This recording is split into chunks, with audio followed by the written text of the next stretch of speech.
Alhamdulillah, alhamdulillahi rabbil alamin, wal akibatu lil muttaqin, wala udwana illa 'alal zalimin.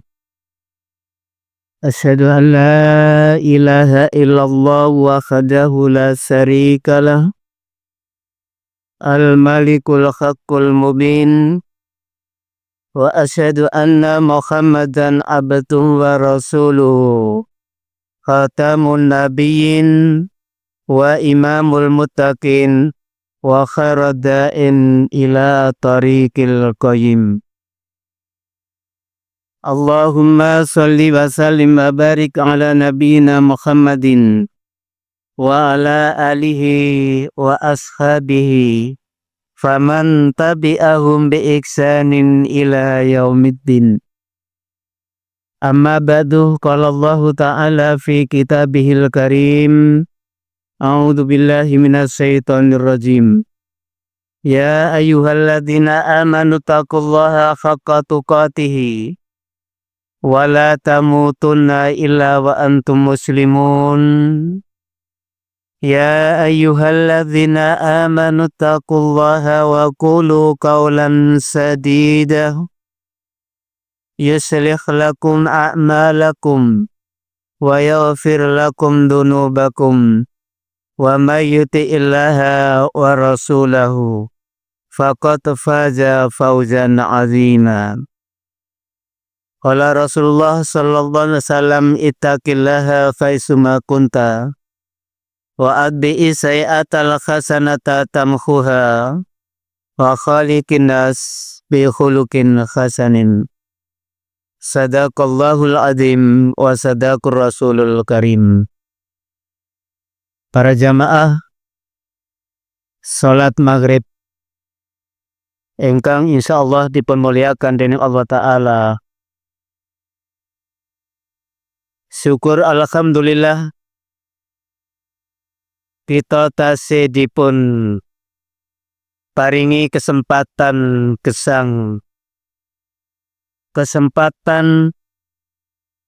mengabdikan diri datang Allah Ta'ala, sehingga kita wonten ing saat menika saged memenuhi seruan Allah inggih menika salat maghrib. Kita masih diberikan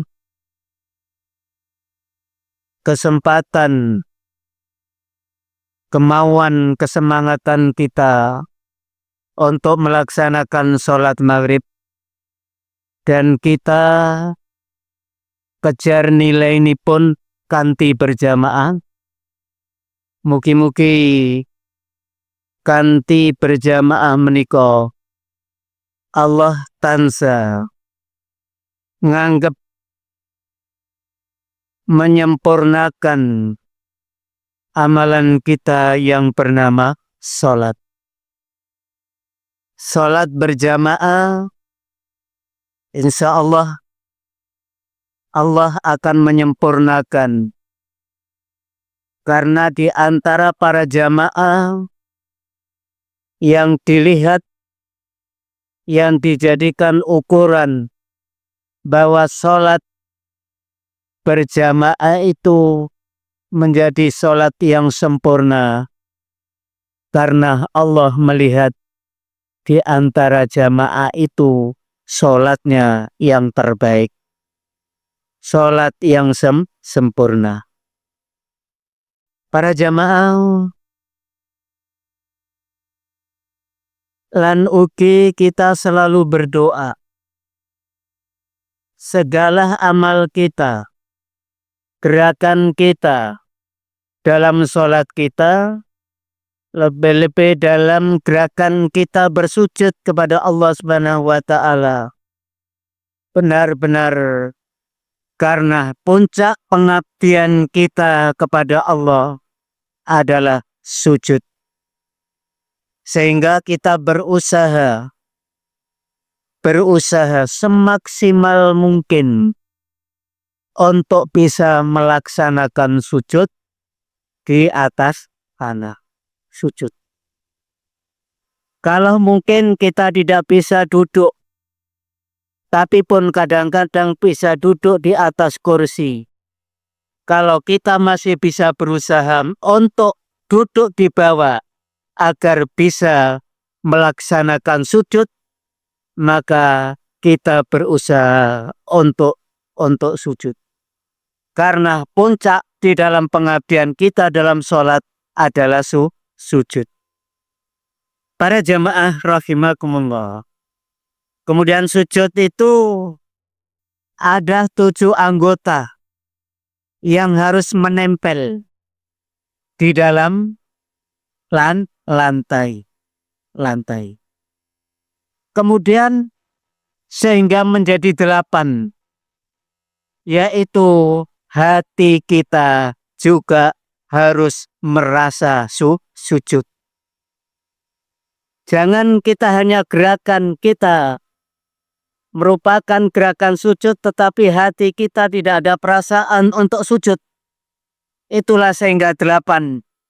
Maka itulah surga, ada 8 pintu. Itu disediakan orang-orang yang sujud.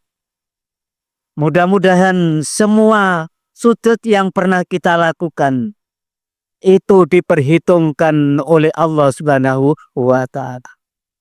Mungkin kita sudah lupa berapa kali kita sujud, berapa kali kita melaksanakan sholat, tetapi tidak akan ada yang tercecer 1 kali pun. Pasti semua itu diperhatikan oleh Allah dan pasti tercatat.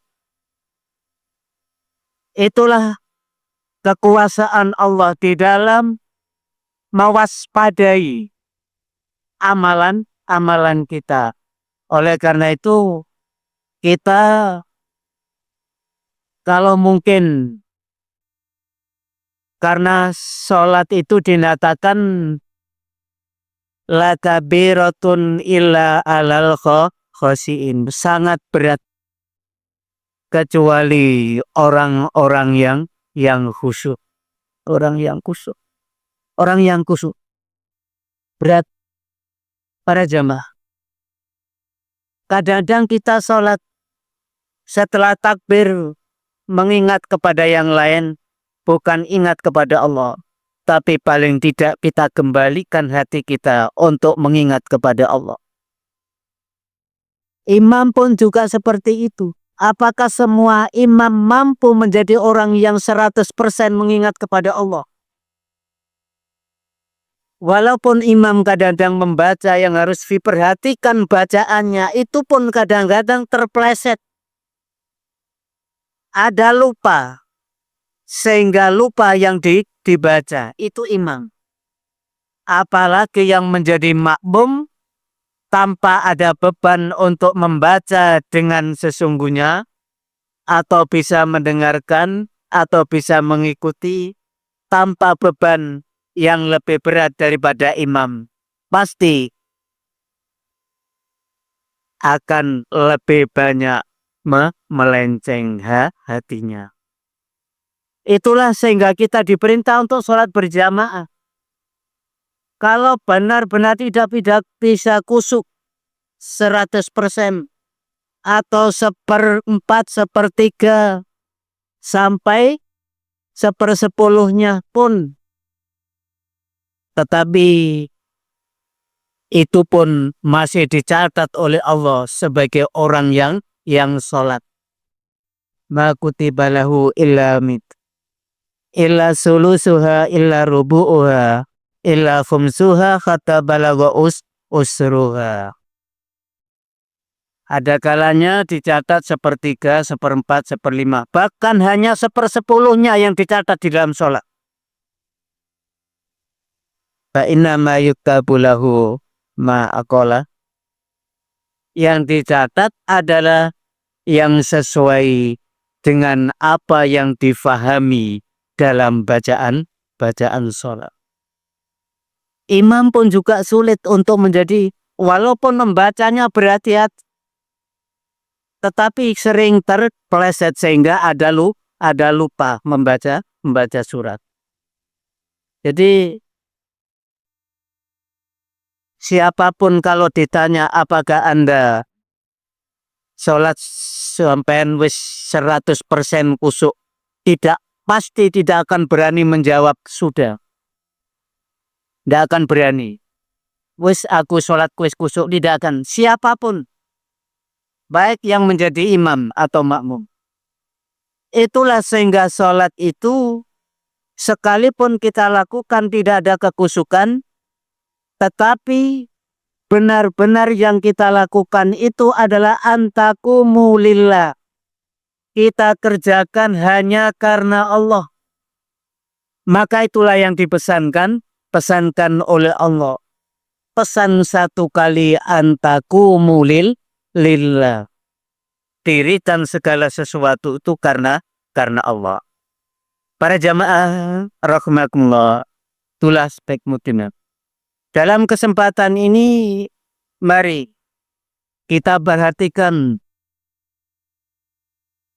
ayat Al-Quran yang telah mengandung pesan dari Allah Subhanahu wa Ta'ala. Allah berpesan kepada kita dalam kehidupan kita sehari-hari. Ada hal yang harus kita jauhi. Ngedono awak kita sangka perkara sing dipesankan dening Allah Subhanahu wa Ta'ala, dan pesan ini disampaikan kepada orang-orang yang beriman. Dan ini pun sering terjadi tanpa disadari oleh banyak orang. Dan itu dipesankan oleh Allah, a'udzubillahi minasyaitonirrajim. Ya ayyuhalladzina amanu, he eling-eling wong kang padha iman kabeh. Ejtanibu ngedono sira kabeh. Kasiron ing akeh minadzoni sangka panyono prasangka buruk, nyono elek, apalagi prasangka kepada manusia, juga prasangka buruk kepada Allah Subhanahu wa Ta'ala. Sehingga Rasul berpesan, la yamutunna akhadukum illa wa huwa yuksinu dhanna billah. Baik sangka kepada Allah. Apapun yang diberikan Allah kepada kita, baik yang menyenangkan maupun yang menyusahkan. Kalau yang menyenangkan diiringi dengan rahmat Allah. Kalau yang menyusahkan itu pun diiringi dengan hikmah dari Allah Subhanahu wa Ta'ala. Harus diterima. Baik yang menyenangkan maupun yang tidak menyenangkan. Diterima. Kenapa harus diterima? Karena kita harus yakin pemberian Allah semacam apapun, pemberian Allah seburuk apapun, itu adalah pemberian yang terbaik. Itu yang harus kita yakin. Sekalipun itu dirasa tidak menyenangkan, pahit, getir, selalu menyedihkan, tapi kita harus memandang bahwa itu adalah pemberian Allah yang terbaik. Sehingga kita terlepas dari buruk sangka terhadap Allah Subhanahu wa Ta'ala. Kalau kita diuji terus-menerus, kadang-kadang pun juga menyesal, ngersulo, merasa bersedih, apalagi merasa putus asa. Para jamaah, segala ujian yang pahit itu adalah untuk memproses manusia menjadi manusia yang berkualitas. Manusia berkualitas itu harus diproses. Dengan apa? Dengan ujian yang menyedihkan, ujian yang tidak menyenangkan. Itu proses. Ingin menjadi orang itu jadi orang yang sabar, berkualitas di hadapan Allah, maka harus melewati proses. Bermacam-macam proses. Proses itu kejadian yang berurutan. Setelah diproses, maka dia bisa melaksanakan proses itu, maka akan mengalami keberhasilan menjadi orang yang terbaik. Para jamaah rahimakumullah. Ujian itu tidak hanya perkara yang menyedihkan, menyakitkan, tetapi kesenangan pun merupakan ujian. Sarra wa dharra. Perkara yang menyulitkan, perkara yang menjadikan hati kita lapang, itu juga merupakan ujian. Kedua-duanya adalah untuk memproses manusia agar menjadi manusia yang terbaik kualitasnya di hadapan Allah Subhanahu wa Ta'ala.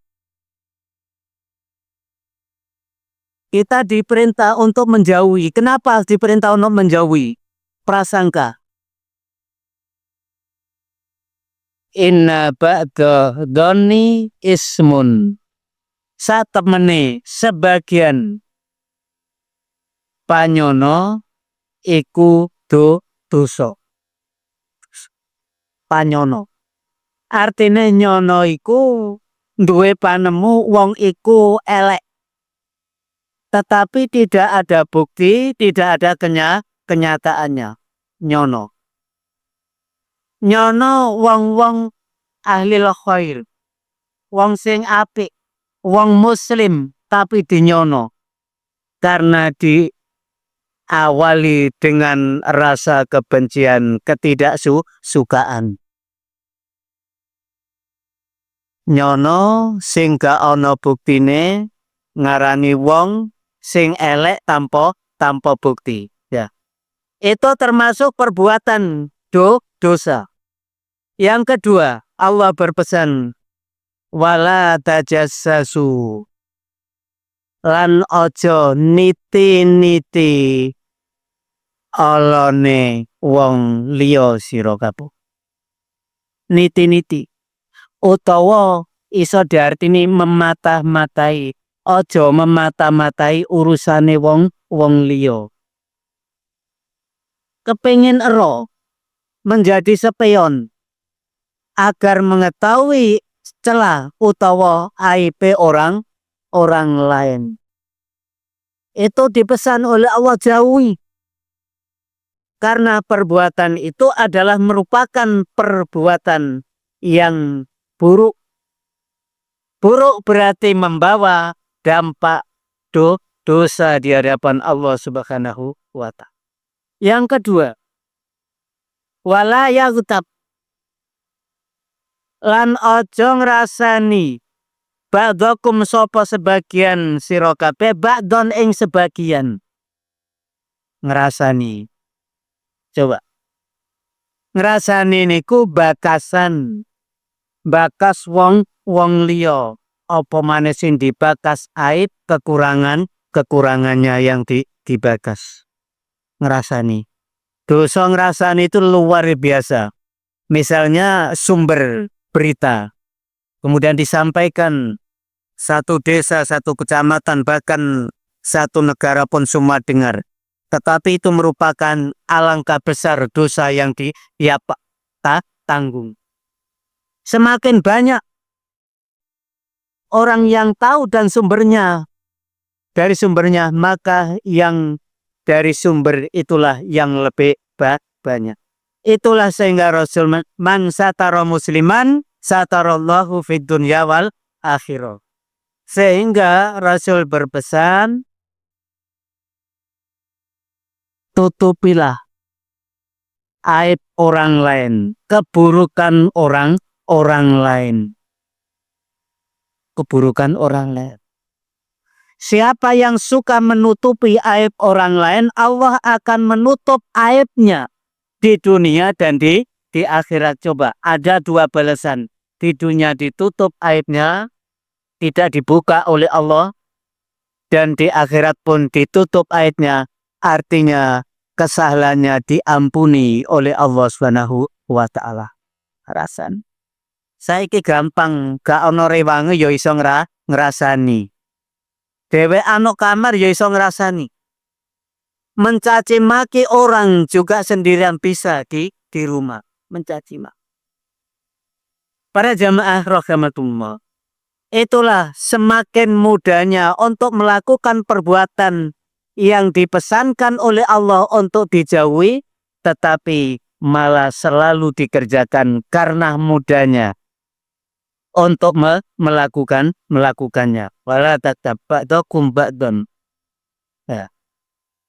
Kalau sudah suka meniti-niti kecela orang lain, sudah membakas keburukan orang lain, maka itu bukan sebagai hamba Allah. Walladzina la yashhaduna dzura wa idza marru billahwi marru kirama.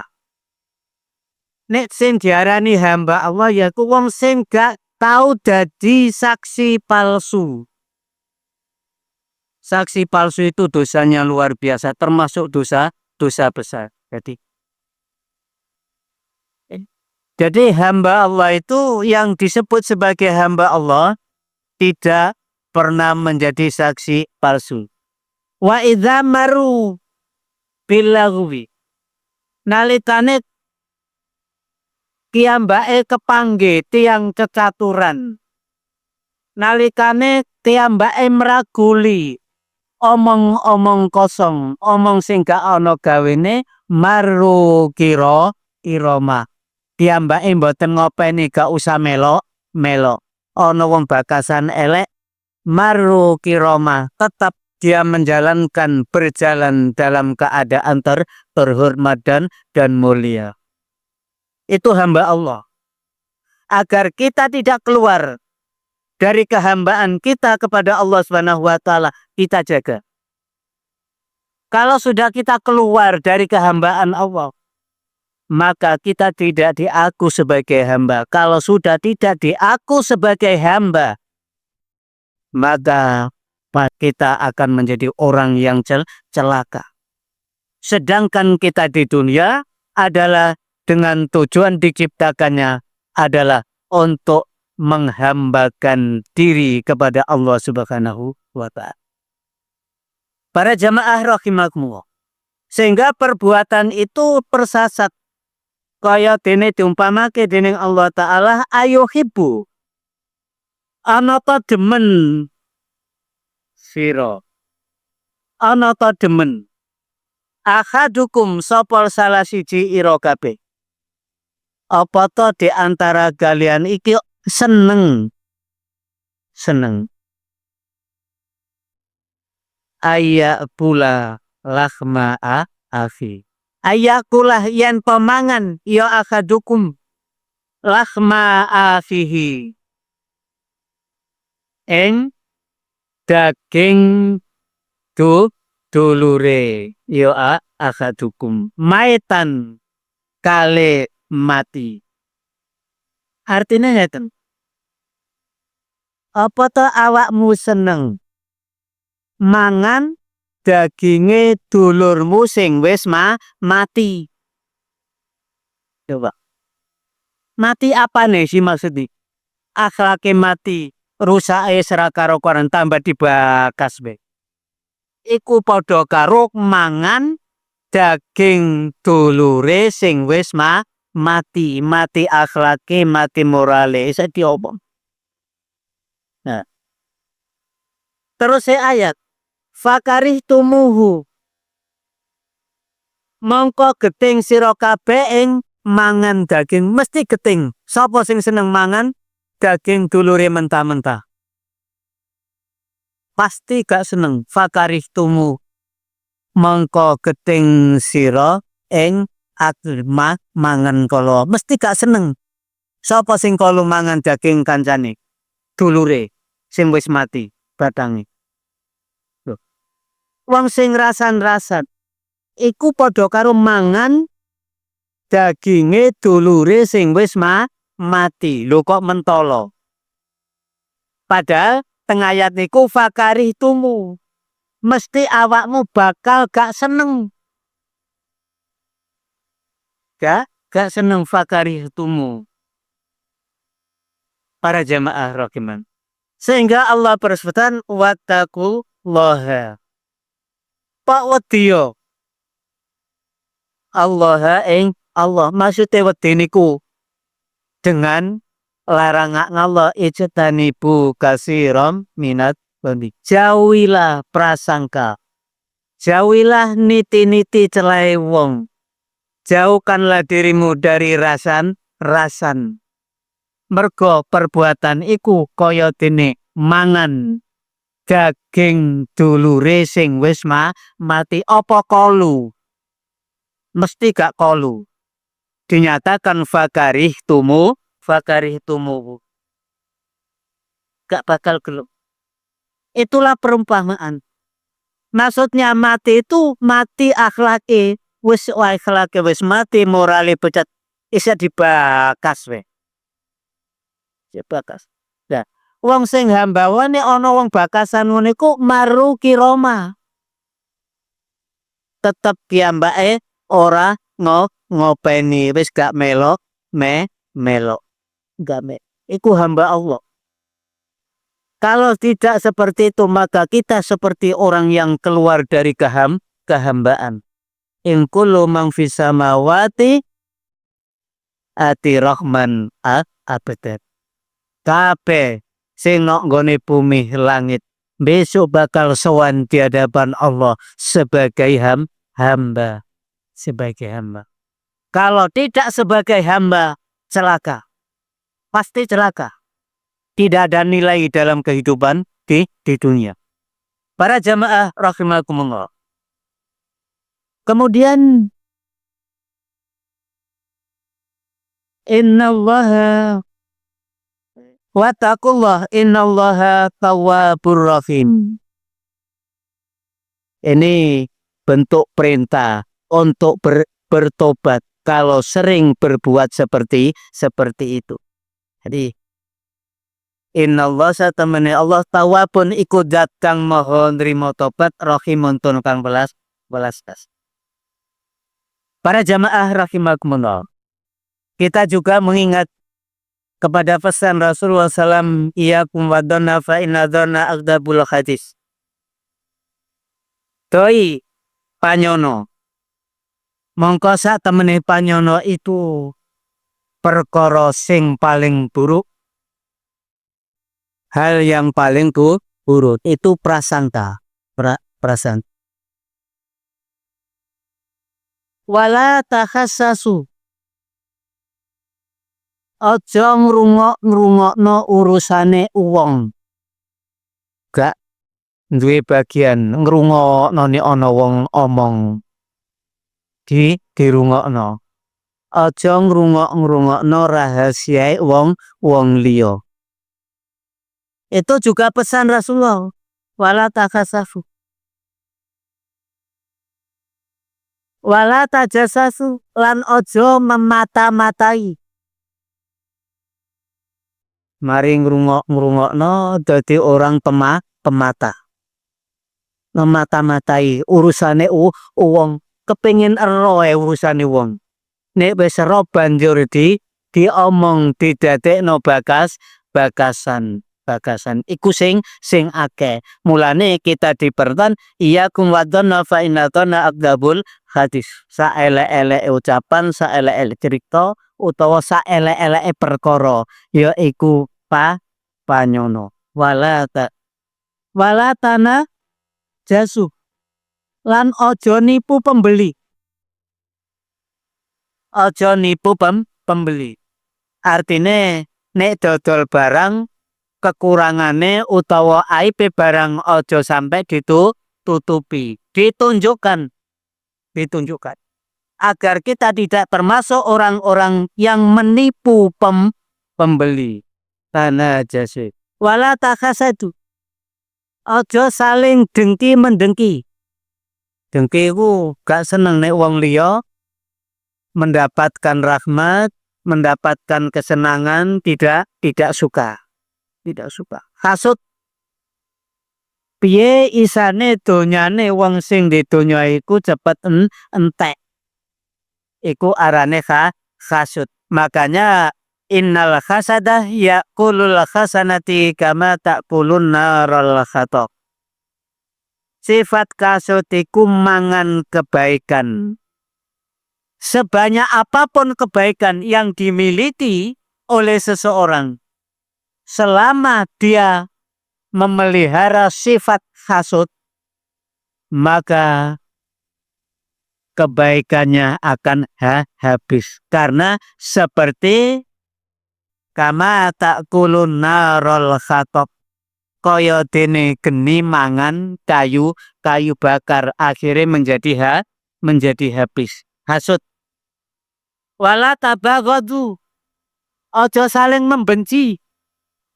Mergo wong benci,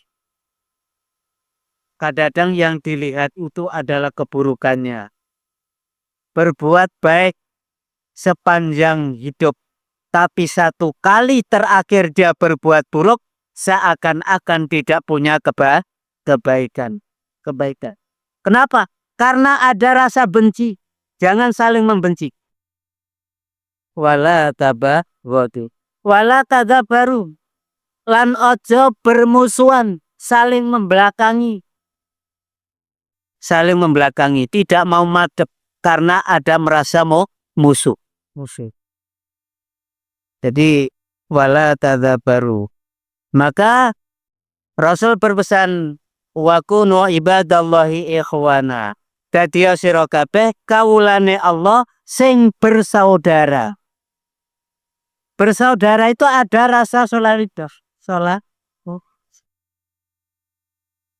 Artinya apabila saudara, tetangga, teman dalam keadaan kesusahan, dia pun ikut susah. Di saat orang lain merasakan kesenangan, dia pun membaca Alhamdulillah, ikut senang.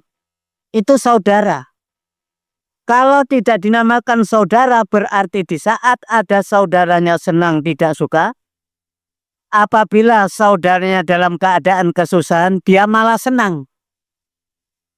Itu artinya tidak berwatak sebagai saudara. Sehingga pesan wa kunu ibadallahi ikhwana. Jadilah kalian hamba Allah yang bersaudara.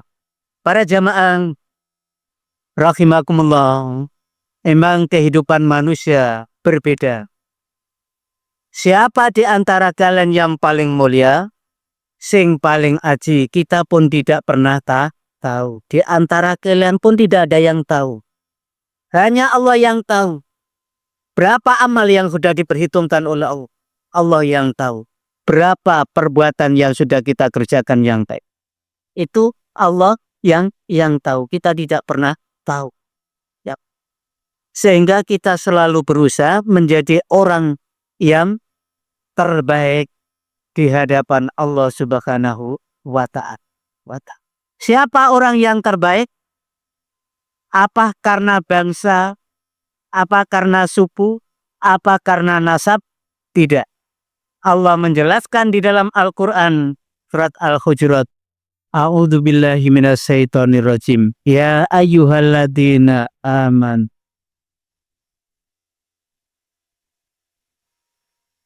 Orang yang beriman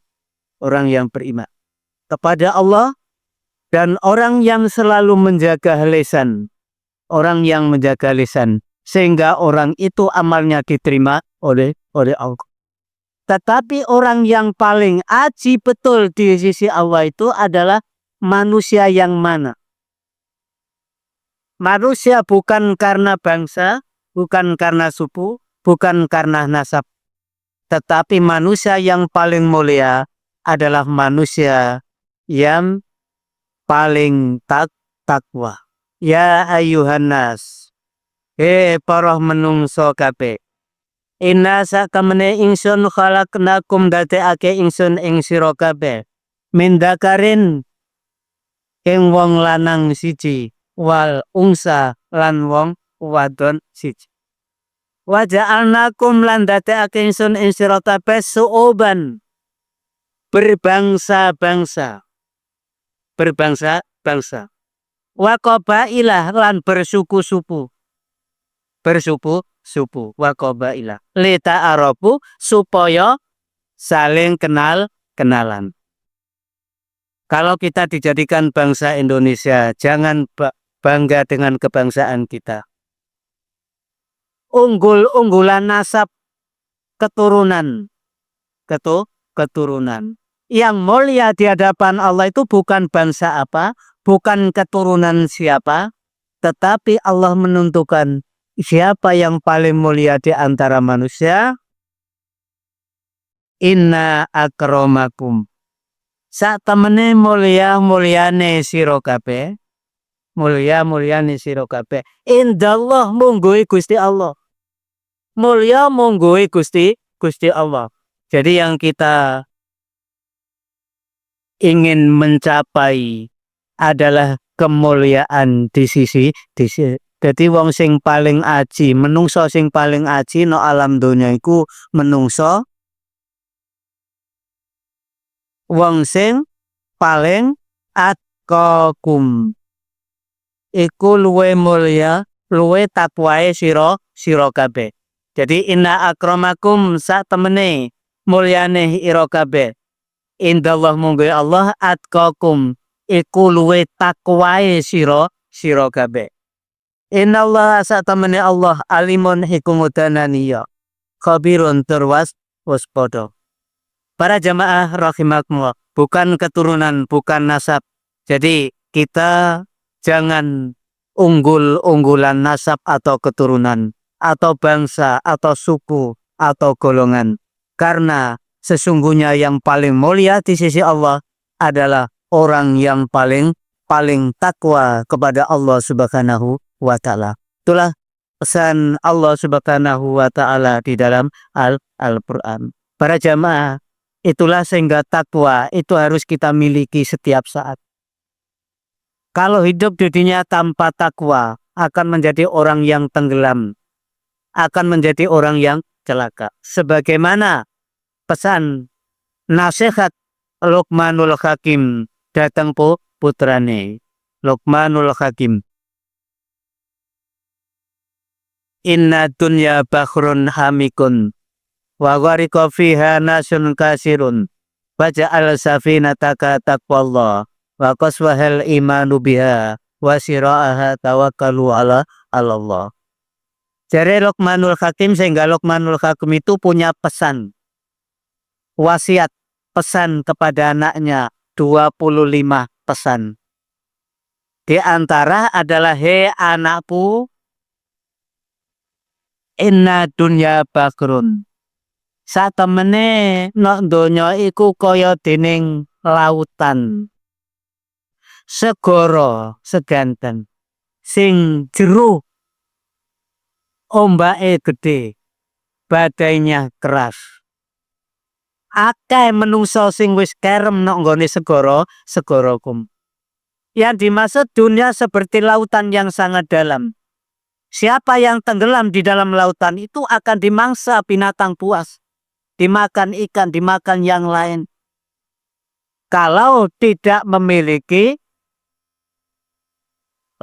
pelayar ataukah kapal, punya kapal, tenggelam. Sehingga hidup di dunia itu tanpa takwa akan tenggelam. Tenggelam. Para jamaah rahimakumullah.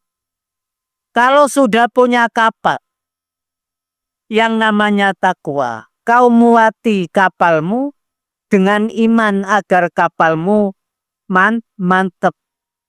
Tidak mudah diombang-ambingkan oleh badai, oleh angin dan ombak. Tidak mudah. Karena ada muatannya agar mantap. Kalau sudah punya muatan di dalam hati kita iman, layari, jalankan kapalmu. Wasira'aha tawakkulu ala Allah. Jalankan kapalmu dengan bertawakal kepada Allah. Siapa yang sudah bertawakal la'allaka tanjua akan menjadi orang yang selamat. Itulah pesan yang dipesankan oleh Luqmanul Hakim. Luqmanul Hakim niku bukan seorang nabi, tidak seorang rasul, tapi orang alim. Ya, orang alim. Kalau kita lihat itu tercatat dalam sejarah bahwa Luqmanul Hakim itu melakukan niku seok-seok mergo sikile loro, sikile loro karo. Tetapi luar biasa, namanya diabadikan oleh Allah di dalam Al-Quran, sehingga dia punya pesan kepada putranya 25 pesan. Para jamaah rahimakumullah, mudah-mudahan